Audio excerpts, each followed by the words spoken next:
Hi Twin Flames, and welcome back to the channel. Today we're going to do a step-by-step how to heal the third party through the mirror exercise. So I have a notebook and a pen, and in a minute we're going to sit down and go through the healing together. And so before we get started, I just wanted to explain for a minute why this tool works. So you and your twin flame are one. You share one consciousness and you choose this one. And so this means that anytime that you heal something, anytime that you make a new core choice, your twin flame is automatically healing with you and making new choices with you. And just know that when you're doing this healing and you're doing this mirror exercise, you're not doing it from a place of control. Like, you can't control your twin flame. You can't do it to manipulate them into changing. This is only going to work if you do it to honestly love yourself and to feel better. And so if you are ready, feel free to grab a journal or a pen and join along, or you can close your eyes and just follow along and receive the healing. So I have my pen and paper, and I'm gonna go through some common twin flame mirror exercises of what you would be moving through with a third party. So the first step of the mirror exercise is to get clear on the upset.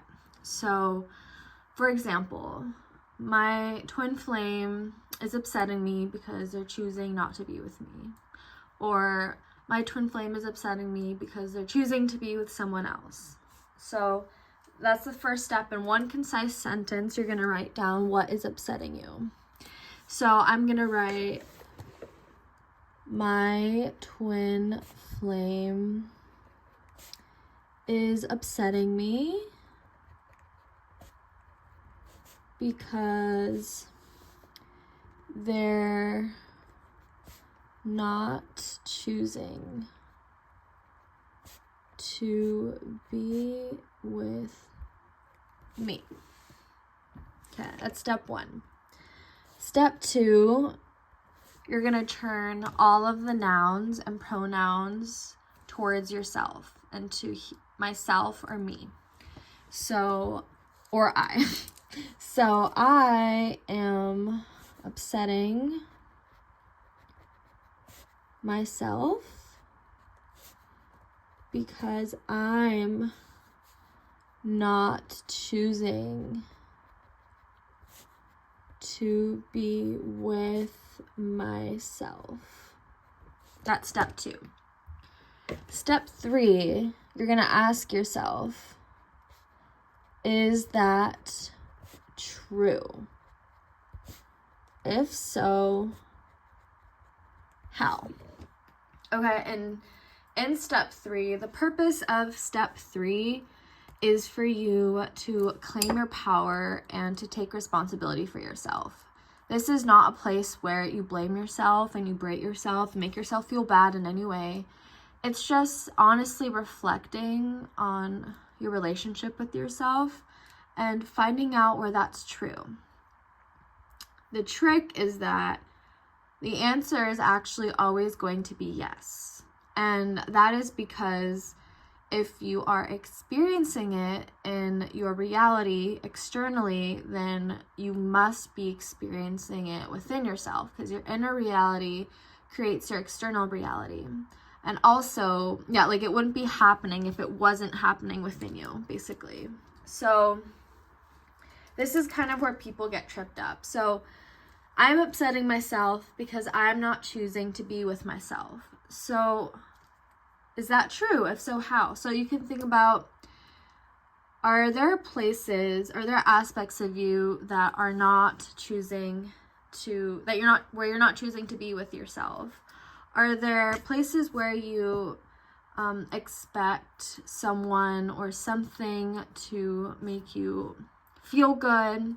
Are you spending time with yourself? And I don't mean just being with yourself and, sitting down with yourself and spending a lot of time alone, but are you genuinely being present with yourself and being present with your needs?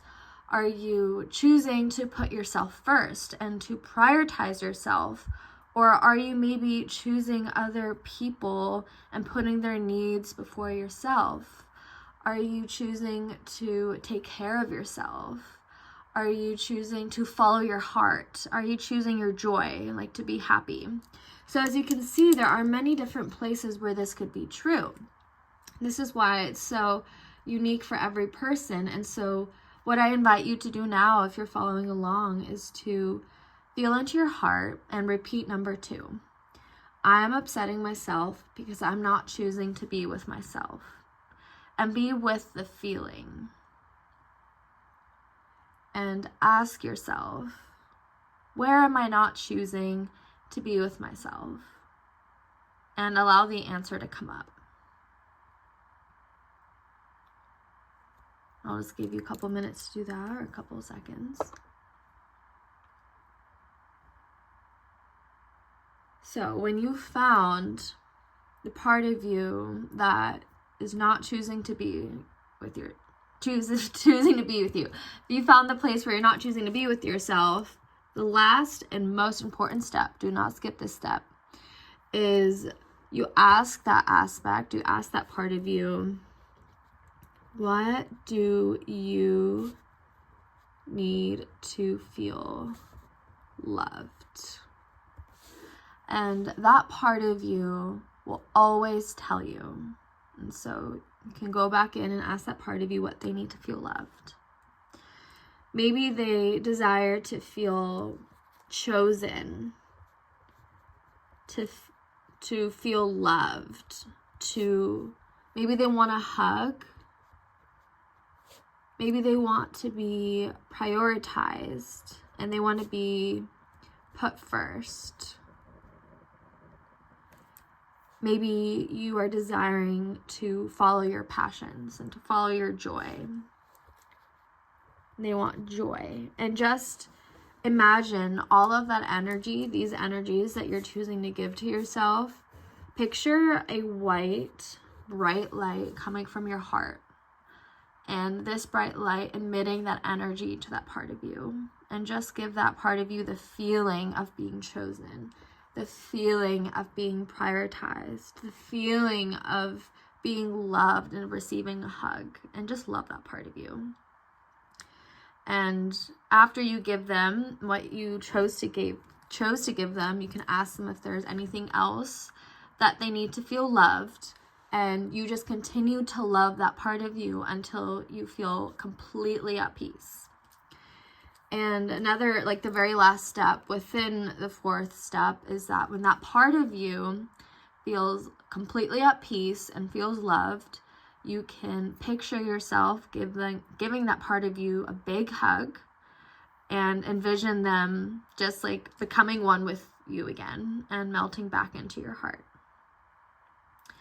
And that is the mirror exercise. And so it's a process, you know, you're not gonna come into harmonious twin flame union in one mirror exercise, but this is the process. And you just heal through the layers of every single block that comes up. So now that you have this structure, you can use this to heal the third party. So it's just very important to get clear on what's actually upsetting you. And allow yourself to project it onto your twin flame. And if you want to go deeper with the mirror exercise, I really do recommend getting Twin Flames, Finding Your Ultimate Lover, this book right here. It has an entire chapter on the mirror exercise, and it goes through several different examples as well. So I'll show it to you. So, for example, it shows you like all the different steps of the mirror exercise. So I highly recommend it. And yeah, feel free to reach out if you desire more help. But this is essentially how you heal the third party. And you just go through the layers and you just keep going. And just know that as you heal, your twin flame heals. And remember to do it from a place of love for yourself. So I hope that this video is helpful. Please do like and subscribe if you liked it, and I will see you in the next one. Bye.